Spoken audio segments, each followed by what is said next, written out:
नमस्कार प्रिय विद्यार्थियों, नव वर्ष की हार्दिक शुभकामनाएं। नव वर्ष आपके लिए मंगलमय हो। लास्ट कक्षा के अंदर अपने पढ़ा था गोलीय दर्पणों द्वारा प्रतिबिंब का निर्माण। उसमें गोलीय धरातल के लिए परावर्तन के नियम पढ़ लिए थे और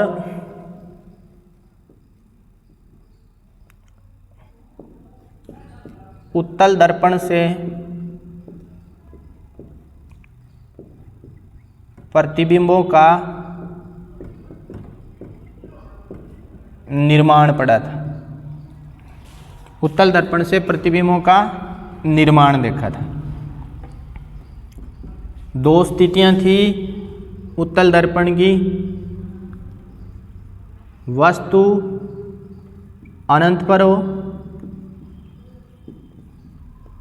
वस्तु अनंत के अलावा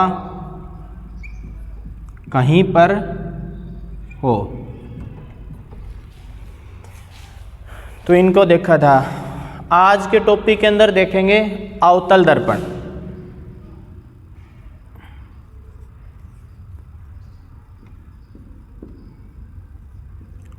अवतल दर्पण से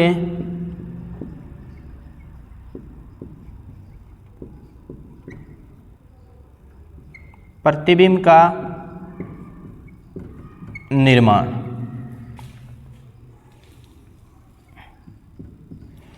अवतल दर्पण से प्रतिबिंब का निर्माण कैसे होता है?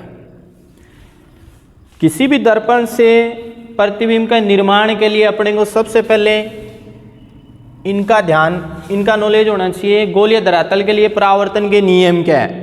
एक बार मैं पुनः इनको रिपीट करता हूँ एक ही चित्र से। अवतल दर्पण के लिए सबसे पहले आप अवतल दर्पण का सेटअप तैयार करो।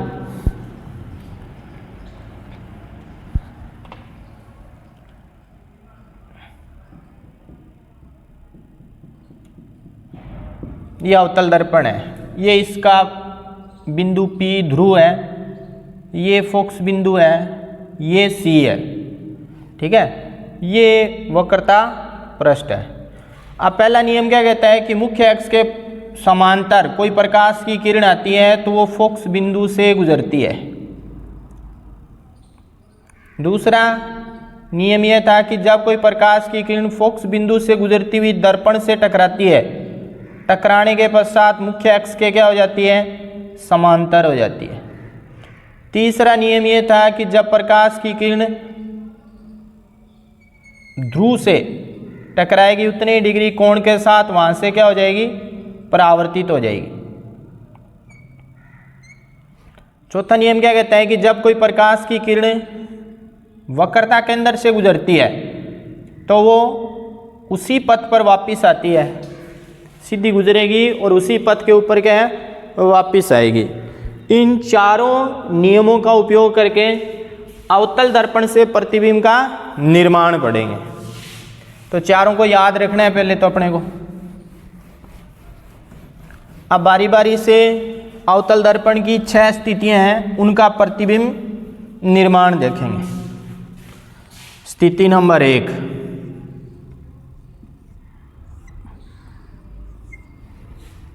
एक नंबर स्थिति कहाँ है? देखो, जब वस्तु अनंत पर हो।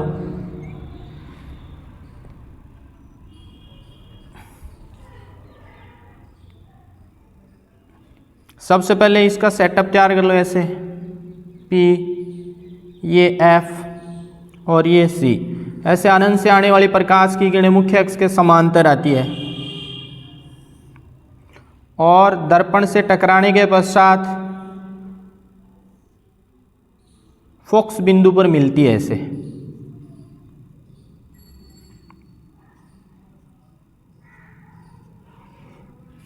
अब प्रतिबिंब की विशेषता क्या होगी? देखो, प्रतिबिंब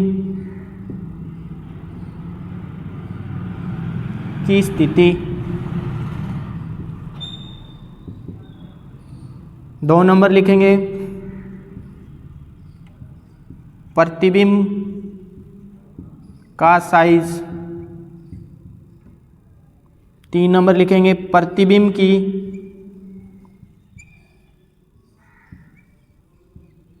प्रकृति। की स्थिति है वो देखो, जब वस्तु अनंत पर हो तो उसका प्रतिबिंब बनता है, वो बनता है फोकस बिंदु पर। ये देखो फोकस बिंदु पर बन रहा है। प्रतिबिंब का साइज बिंदुवत होगा। प्रतिबिंब की प्रकृति होगी सीधा। वास्तव में मिल रही है किरणें तो वास्तविक होगा। ये बातें पूछी जाती है किरणारेख के आधार पर। स्थिति नंबर 2,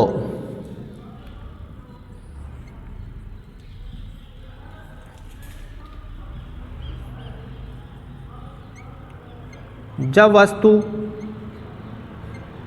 अनंत व सी के मध्य हो। सी बोले तो होता है वक्रता केंद्र। अब वो इस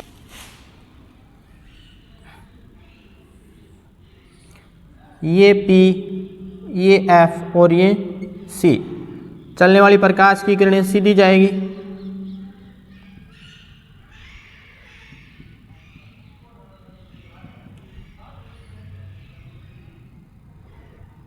और दर्पण से टकराने के पश्चात कौन से बिंदु से गुजरेगी? फोकस बिंदु से गुजरती है। दूसरा नियम क्या कहता है देखो, चलने वाली प्रकाश की किरणें फोकस बिंदु से गुजरती हुई दर्पण से टकराती है। दर्पण से टकराने के पश्चात क्या हो जाएगी? मुख्य अक्ष के समांतर हो जाएगी। तो वस्तु अनंत व सी के मध्य हो तो प्रतिबिंब बनता है। अब जाते वक्त तो पढ़ेंगे अपने इधर से, और प्रतिबिंब का जो स्थिति देखनी है तो P ध्रुव से देखेंगे। अपने ध्रुव से चलते हुए सबसे पहले आते हैं F और उसके बाद क्या आएगा? C। तो प्रतिबिंब कहाँ बनता है? F और C के मध्य बनता है। तो वही देखो प्रतिबिंब की स्थिति,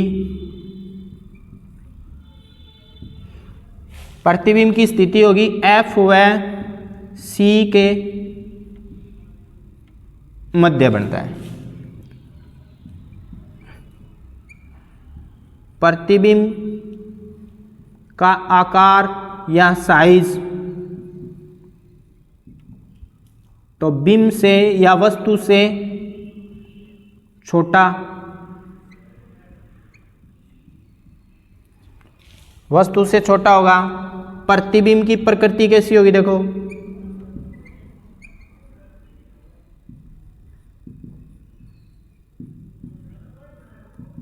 तो प्रतिबिंब कैसा दिखाई दे रहा है यहां? उल्टा वास्तविक। उल्टा और कैसा दिखाई दे रहा है? वास्तविक दिखाई दे रहा है। उसके बाद स्थिति नंबर 3, जब वस्तु C पर हो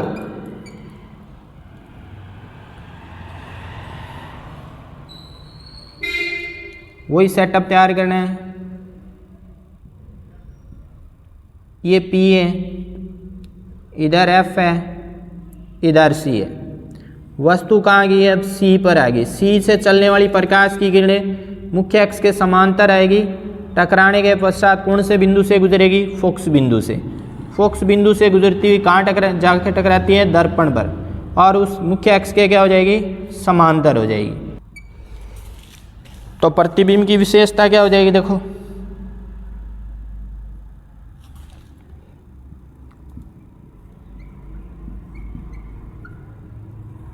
प्रतिबिंब की स्थिति, स्थिति कहाँ होगी? C पर। प्रतिबिंब का आकार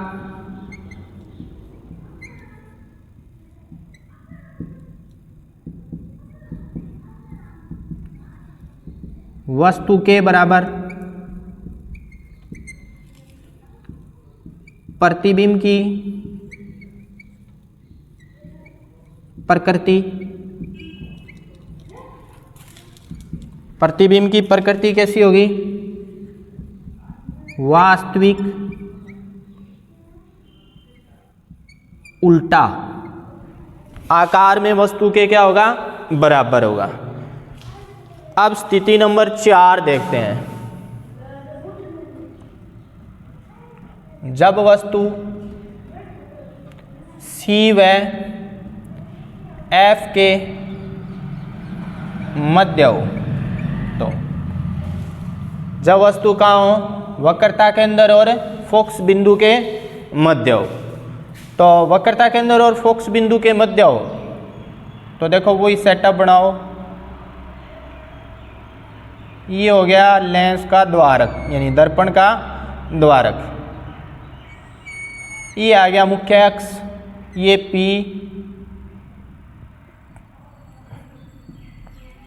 ये आ गया फोकस बिंदु, ये आ गया C। ये दूरी और ये दूरी दोनों बराबर रखेंगे अपने। यहाँ वस्तु को ध्यान में रखना है कि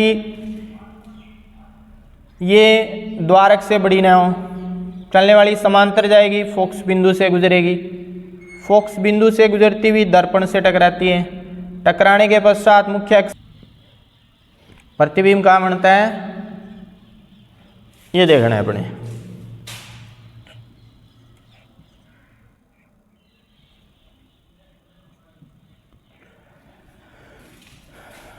वस्तु कहाँ है?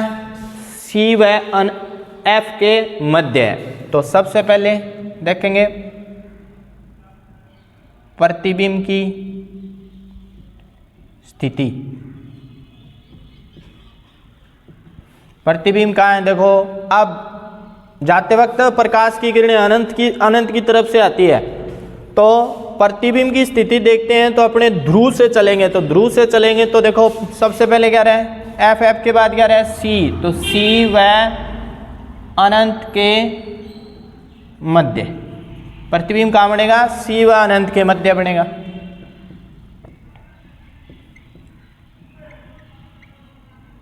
प्रतिबिंब का आकार कैसा होगा? देखो, आकार दूरियां किससे नापेंगे? प्रतिबिंब की सारी ध्रुव से नापनी है। तो जो पहले आता है, देखो पहले बिंब आ रहा है, उसके बाद क्या रहा है? प्रतिबिंब आ रहा है। तो जो ध्रुव के नजदीक है, चाहे बिंब हो चाहे प्रतिबिंब हो, तो जो ध्रुव के नजदीक है वो क्या होगा? आकार में छोटा होगा। तो यहाँ आकार क्या होगा? वस्तु से बड़ा, 3 नंबर।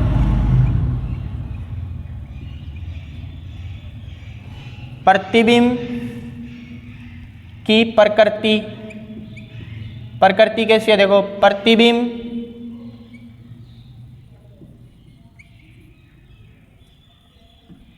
वास्तविक है, उल्टा है, दिखाई उल्टा दे रहा है, ये उल्टा प्रतिबिंब है। 5 नंबर, जब वस्तु F पर हो, यानी वस्तु कहाँ है? फोकस बिंदु पर है, तो वही सेटअप तैयार करो सबसे पहले।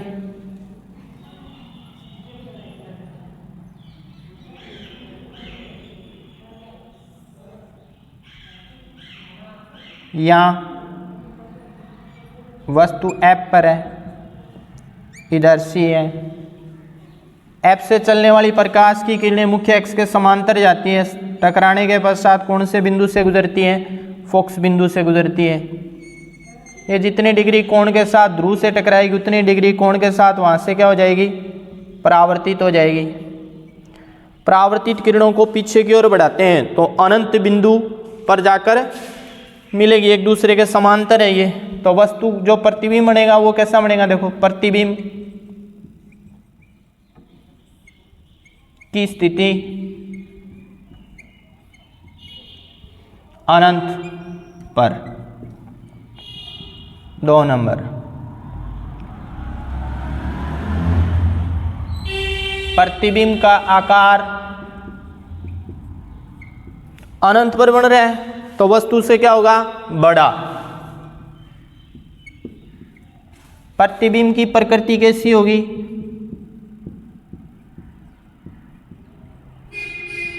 प्रतिबिंब की प्रकृति उल्टा व वास्तविक।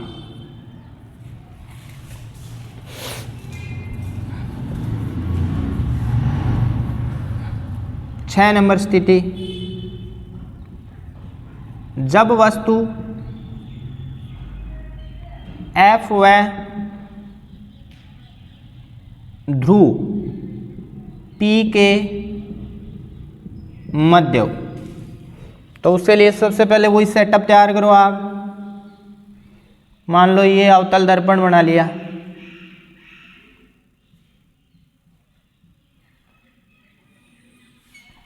यहाँ से ये मुख्य अक्ष आ गया, ये फोकस बिंदु आ गया, उतनी दूरी आगे क्या होगा, C।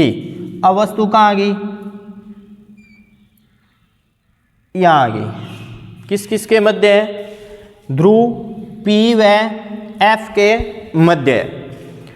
तो देखो पहला नियम यहाँ काम नहीं करेगा कि समांतर आएगी, फोकस बिंदु से गुजरेगी, फोकस बिंदु पीछे रह गया, दूसरा भी नहीं लगेगा। 3 नंबर पे जाते हैं, प्रकाश की किरण सीधी कहाँ टकराएगी, ध्रुव पर टकराएगी, उतने डिग्री कोण के साथ वहाँ से क्या हो जाएगी, परावर्तित हो जाएगी। और वक्रता केंद्र, प्रकाश की किरणें वक्रता केंद्र से जिस पथ से आती है उसी पथ से वापस जाएगी, परंतु इन परावर्तित किरणों को पीछे की ओर बढ़ाया जाता है। तो एक बिंदु पर मिलती हुई क्या होती है, ये प्रतीत होती है। तो अवतल दर्पण की स्थिति नंबर 6, जब वस्तु F व ध्रुव के मध्य हो तो उसका प्रतिबिंब दर्पण के पीछे बनता है और बनेगा सीधा और आभासी बनता है। क्या बनता है, सीधा और आभासी बनता है। तो प्रतिबिंब की स्थिति कैसी हो जाएगी,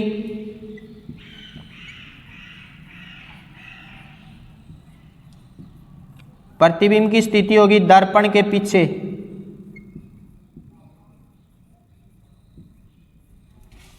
प्रतिबिंब का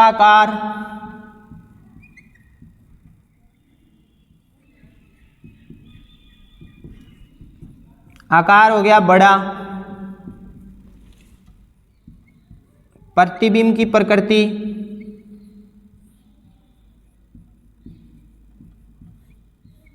प्रकृति होगी आभासी होगा, वह सीधा, आभासी और क्या होता है, सीधा होता है। ये अवतल दर्पण के 6 स्थितियों के प्रतिबिंब हैं। 6 स्थितियों के अंदर एक दूसरे से रिलेटेड भी हैं। अब इनमें देखो,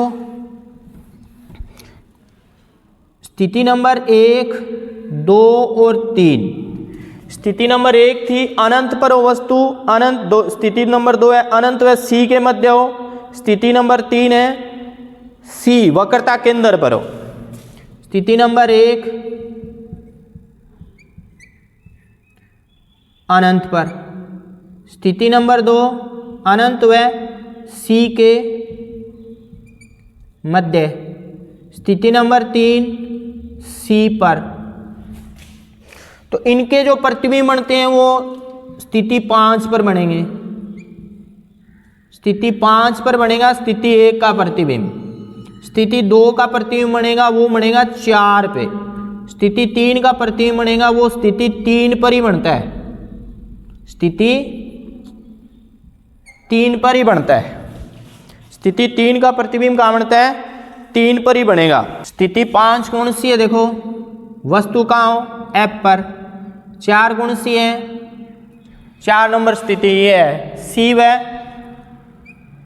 तो यहाँ लिखेंगे F व C के मध्य, और 3 C पर बनेगा। अब रहेगी स्थिति 6।